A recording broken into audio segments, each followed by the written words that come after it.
What's up, my loves? It's your girl Diamond, and I'm back with an all new episode of Marriage Boot Camp Hip Hop Edition. Let's get into it. So, it's Lie Detector Day, which means obviously we're gonna find out who lied to come on the show, who's lying during the relationship, and that's so. But it opens up with Money and Tough having a conversation, pretty much piggyback on what happened last week when they opened up about their past, their losses, what's hurt them, their childhood trauma. And Dr. Ish called their behavior, their mannerisms of when it came down to the entire process. I'm not seeing no loving chemistry, no romantic feelings from you guys. So Money is telling Tough, it's not just me that's seeing it, okay? And I'm not talking about how this process, how you're not showing me no affection. I'm talking about entirety, our entire relationship. You do not show no affection towards me. And everybody else is acting all lovey-dovey, but except for you. I feel like if I'm sitting next to you, you're someplace else. You're not focusing on me. And that's the reason why they are living apart. Whenever she wants to be romantic with him and want to embrace him, he doesn't want it. She feel like, I'm not making this up. You can't say I'm crazy, because Money is not crazy, because I peeped it too. And I also peeped that whenever something is happening that is affecting Money, Tough does not come around and give her support, give her no gesture.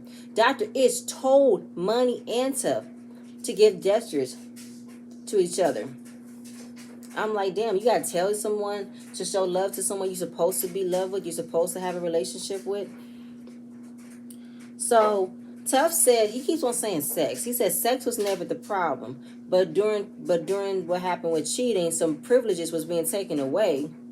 Even though sex wasn't completely off the table, sex was still a factor. But he keeps on saying, I don't know why Money's acting like this, like that dumb shit exists. What do you mean dumb shit exists? Like holding hands, rubbing her legs sitting close together, your arm around her shoulder, giving a hug, giving a kiss. What do you mean dumb shit, Tough? That's the first thing you always go to is sex. Like, do you not know what leads to sex? You have to have an attraction. You have to have a sexual chemistry with someone to lead to sex. You just say, I want to have sex with you, and that's it. You don't like what you're seeing in front of you, or you're attracted, you're just going directly to the puss. Because it's crazy how you can be directed to the puss, but yet you don't want to be attracted to what leads to the puss. That's what I want to understand. I didn't like that.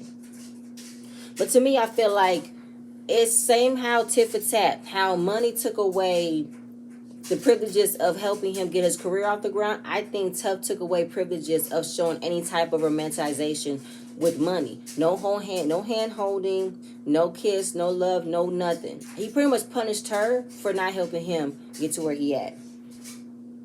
So the vibe is off downstairs because it's Lie Detector Day. Everybody's nervous because they want to know how's it going to go, the process. So Neri decides to cook because she's want to have a home cooked meal. She says she's the cooker of the house, I guess. And she just wants the vibe to be in different directions. So as she's cooking, we see Nori outside talking to Tough, I believe, and he's telling her to put the wine away so it can stay cold. And Neri's looking like, if he thought about it, why couldn't he do it? You see me in the kitchen cooking a whole entire meal, making sure my chicken don't burn. I'm chopping the vegetables, my sides and everything. And you mean to tell me you couldn't take 2 seconds to put the wine in the refrigerator? So while that happened, the judge and the doctor are watching as it's seen, and they're definitely seeing how Nori is right back to his controlling ways. He's right back to his caveman mentality of things automatically being done for him. He's treating her like what he wants her to be, barefoot and pregnant, waiting on him hand and foot. Because while Neri is getting the food to plate, he instantly picks up a plate. He had the, what's the word I'm trying to find? The sense to get up and grab a plate, but stopped to not even think about plating him. Oh, I got a hole here.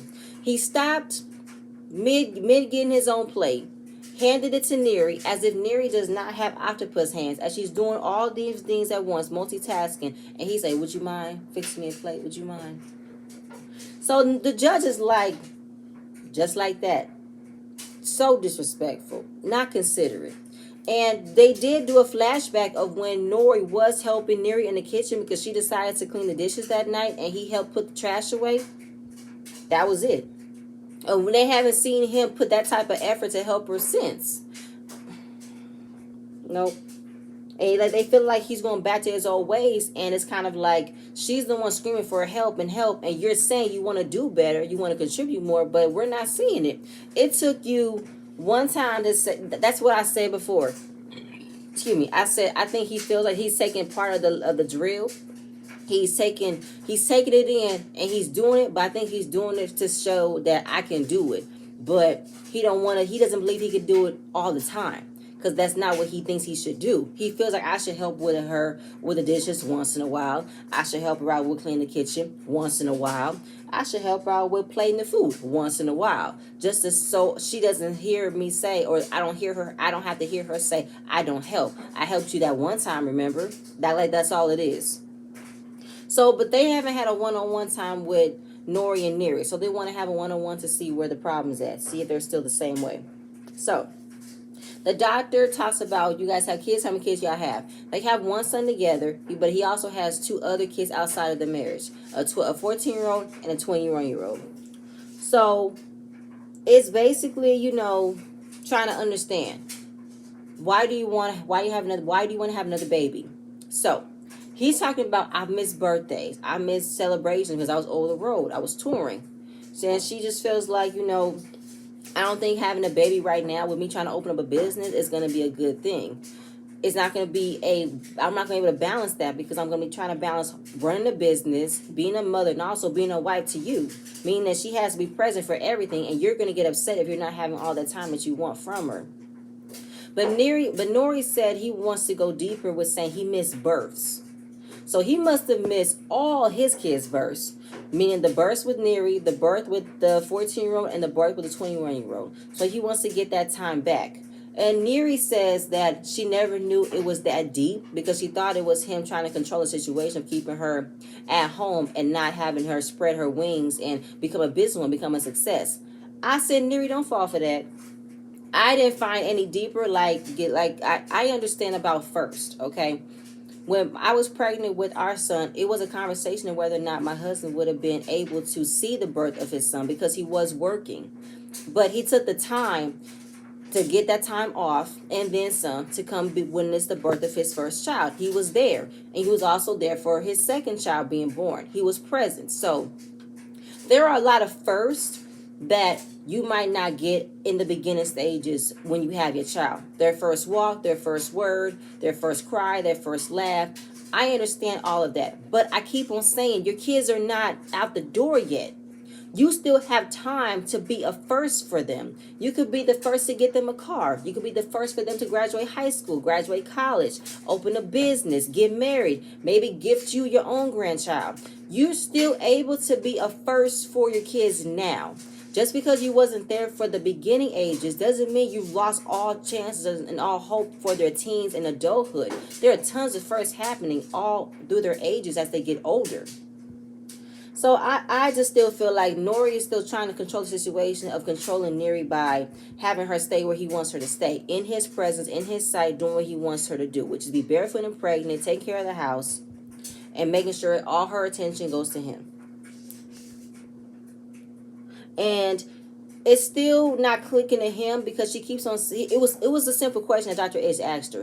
Do you want to have another kid? She said, I don't feel like having another kid right now is the best thing, because I want to be able to run a business, and I'm happy that the kids are old enough to do stuff for themselves. So I don't have to feel like I'm moving too much, or I'm doing all this at once. Like, I don't want to do that.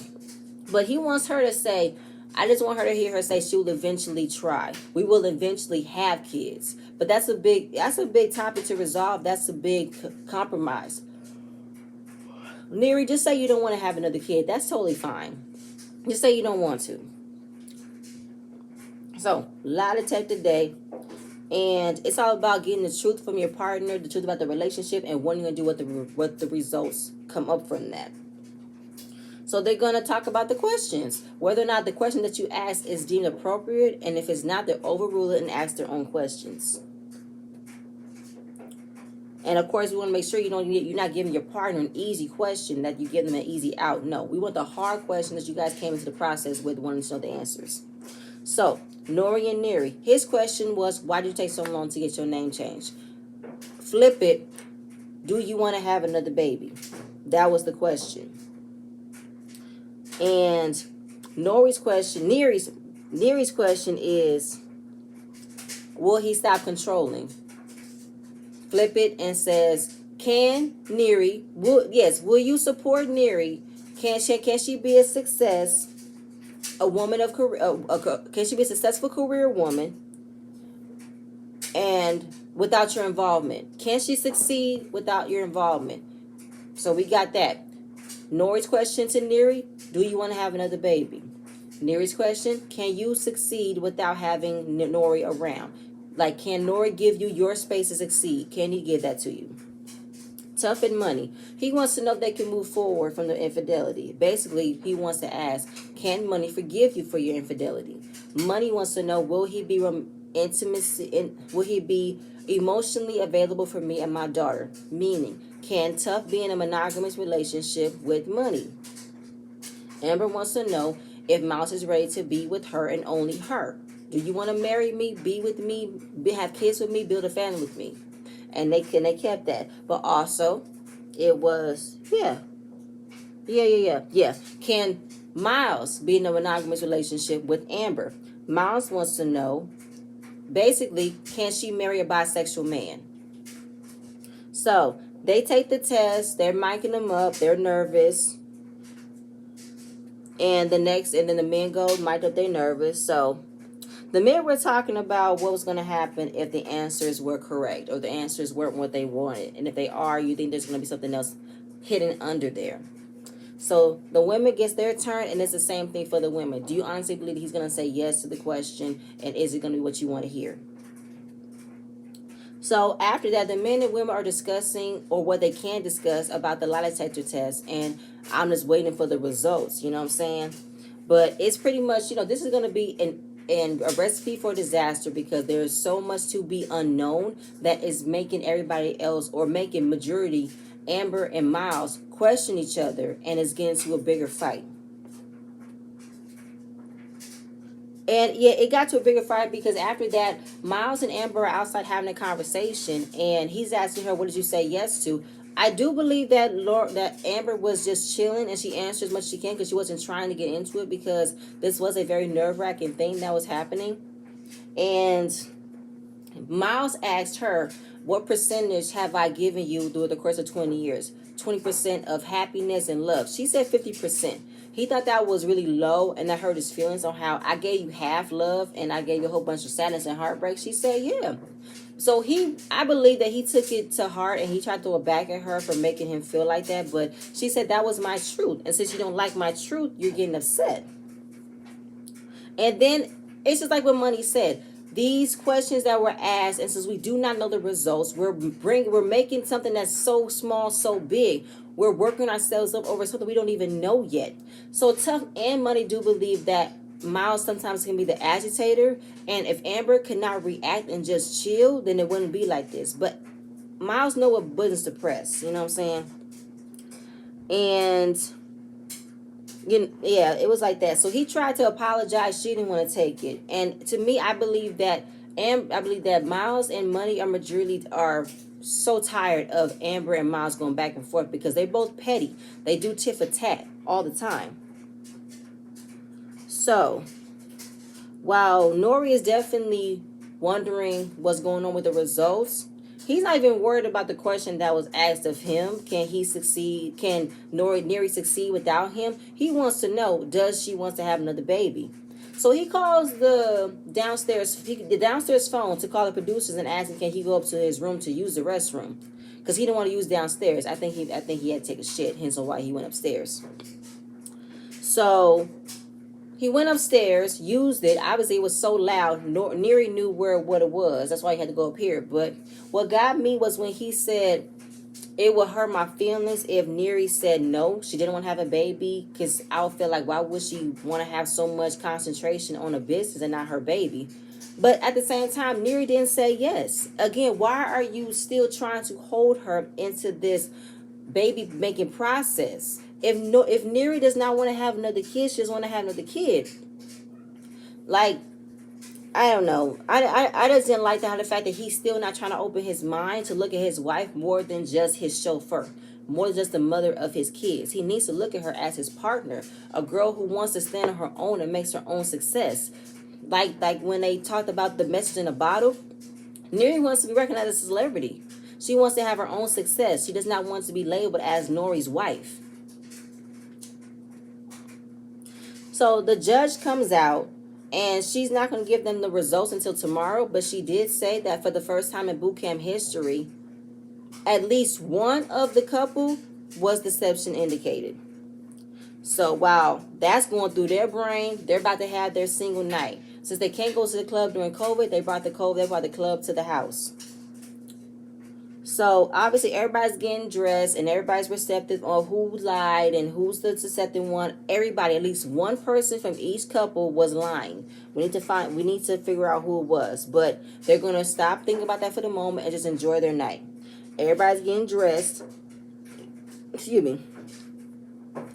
And yeah, everybody's getting dressed. So then Neri, she is automatically knowing how the night's gonna go with Nori, because whenever Neri is not in his presence or she's not with him, he tends to get insecure because he feels like she's doing something that she shouldn't be doing. For Amber, money gave her the truth. I do believe that Miles wants to be married. He wants to have a family, but there's this part of him that has an opening for a door that he will go into. There's always been something knocking on his door that he has to have an answer to. And that's what Amber is concerned about. I'm concerned if he still wants to be part of that life, be out in the streets and everything. Does he wants to stay with just me? Am I enough?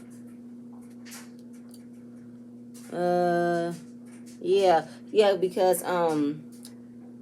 after that, Nori answered the question because he does want to see his wife have a successful business, but he feels like she won't have a success without him. Something like that, I guess.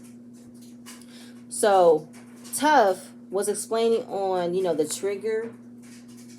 Oh, yeah. So I'm sorry. Yes, so he answered the question, do you think that she'll have a successful business without me? I do, but I don't want her to have a successful business without me because I think she needs me. So everybody's going into their opposing clubs, and everybody's just talking, and then the lights come down, and then boom, you see the spotlights, you see these two dancers and the plexiglass on the one side with the men, and we see two male strippers with the plexiglass for the women, right?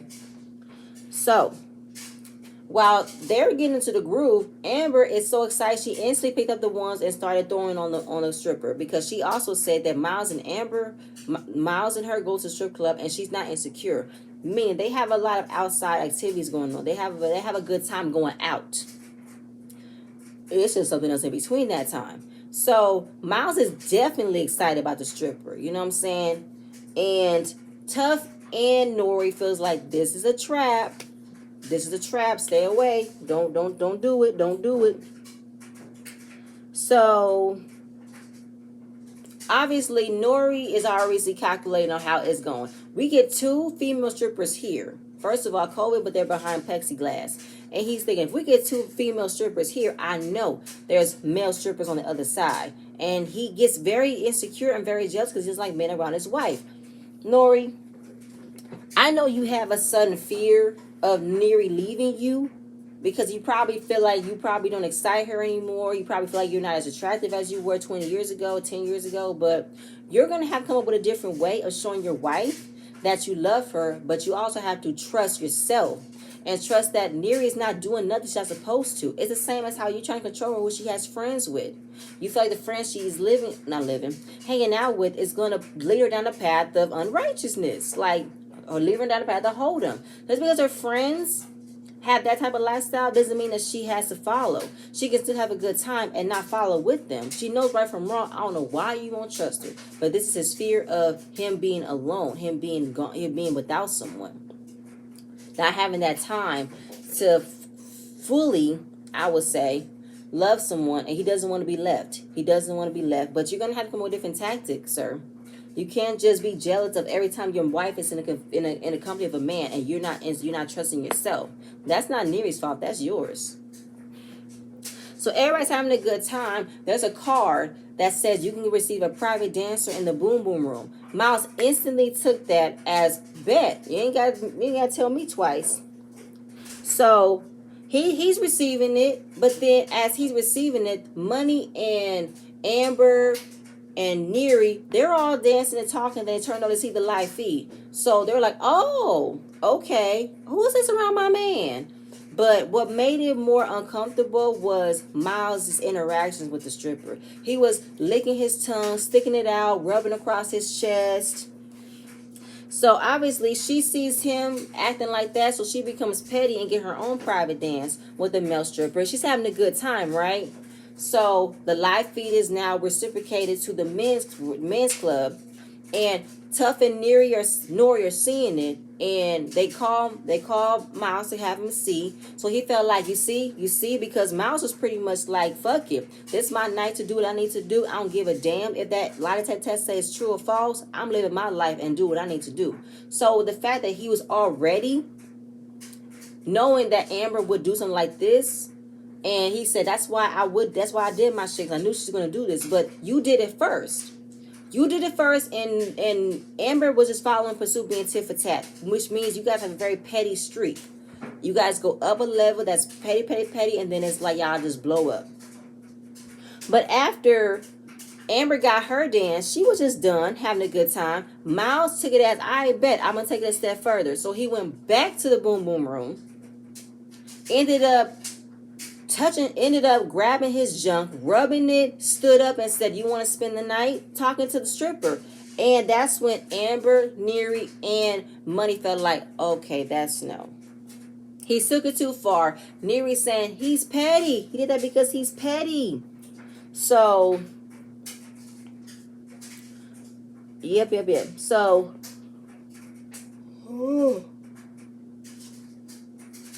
So after that, the party's over, the night's over. Everybody goes upstairs to change to their comfortable clothes. And Money just felt like this was a recipe for a disaster. I told you. Can we have a respectful night for once? So, of course, Amber is pissed by the way that Miles took it a step further to not only antagonize me, but thought it was funny to act that way with another woman. Even though they both petty, but I believe Miles took it too far. And Tough and Nori definitely recognized that. So the women came down and they told them what's going on. Miles and Amber are arguing because she felt like that was too much. Why'd you do that? Well, first of all, the girls were behind a plexiglass and you was all gyrating in front of the man on the glass and stuff like that. Okay, but I didn't do anything more than you. I didn't do that. So Miles and Amber ran to the room. Miles locked her out because he didn't want her in the room, and he said, fuck that ring ceremony. So the ladies tell the men, because they saw the live feed too, and they saw her dancing, which led to Miles going back. But then they also said, okay, well, that only happened because we saw him first. Yeah, we saw him first, and she said, fine, I'm going to get my way, I'm going to get my dance in, and that was it. She didn't go back, and that's when he went back in and got more. Oh, and Tough was like, I told you. So that, see, he be the agitator. He be agitating her. He knows what buttons to push. He knows what to press. And Nori said, I do believe that the one person who took it too far tonight was Brock. Because after he got his dance, he could have said, that's it, stop. But he took it too far, and now this is where it's at. So while that's happening, Miles come downstairs, and I don't know if he's drunk or he's being funny, but he's saying, I need another dance if I'm not going to get together with my girl tomorrow. If it's a wrap, I'm going to need my dance. So Amber picked up a glass. She was stopped by security, but she was still able to throw it in his distance. We heard the smash. Excuse me. Everybody at the table, Tough, Nori, and Money are like, oh my God, not this again. And Tough felt like the entire night was just ruined by Amber and Miles' fight. And he said, listen, you guys are pretty much the same person. You guys act the same way. You guys both push each other's buttons, but then, of course, you guys make up, y'all break up, y'all come back together, and then there's always one trigger that sets it all off. Y'all might as well just call it quits then. But that was pretty much the end of the episode, because now they can't be in the same room, and we get to see what's happening with the final season finale of next week. Who's going to get the ring? Who was decepting? Who? But that's it, you guys. That's all I have. Let me see if I'm going to do it real quick. So, yeah, like I said, the rest of the night was being brought down by Amber and Miles. That's it, you guys. That's all I have. Please stay tuned for my next video, and I'm going to see you guys later. Bye.